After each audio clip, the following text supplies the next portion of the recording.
আবার আকাশে অন্ধকার ঘন হয়ে উঠেছে, আলোর রহস্যময়ী সহদরার মতোই অন্ধকার, যে আমাকে চিরদিন ভালোবেসেছে, অথচ যার মুখ আমি কোনোদিন দেখিনি, সেই নারীর মতো। ফাল্গুন আকাশে অন্ধকারে নিবিড় হয়ে উঠেছে, মনে হয় কোনো বিলুপ্ত নগরীর কথা। সেই নগরীর এক ধূসর প্রাসাদের রূপ জাগে হৃদয়ে।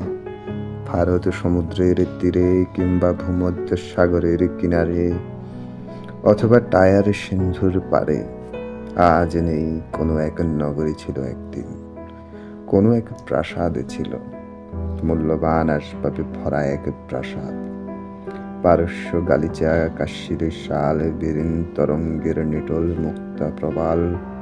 আমার বিলুপ্ত হৃদয়, আমার ভৃত চোখ, আমার বিভিন্ন স্বপ্ন আকাঙ্ক্ষা। আর তুমি নারী, এই সবই ছিল সেই জগতে একদিন।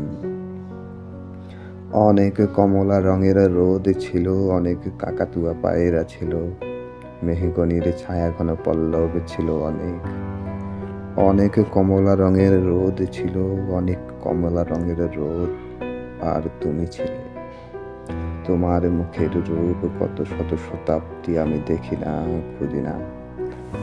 ফাল্গুনের অন্ধকারে নিয়ে আসে সেই সমুদ্র পারের কাহিনী, অপরূপে খিলানো গম্বুজের বেদনাময় রেখা, লুপ্ত নাশপাতির গন্ধ, অজস্র হরিণ সিংহের ছালের ধূসর পাণ্ডুলিপি, রামধনু রঙের কাচের জানালা, ময়ূরের পেখমের মতো রঙিন পর্দায় পর্দায়, কক্ষ কক্ষান্তর থেকে আরো দূর, কক্ষ কক্ষান্তরের ক্ষণিক আভাস, আয়ুহীন স্তব্ধতা ও বিস্ময়।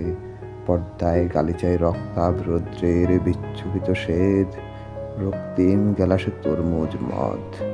তোমার নগ্ন নির্জন হাত, তোমার নগ্ন নির্জন হাত।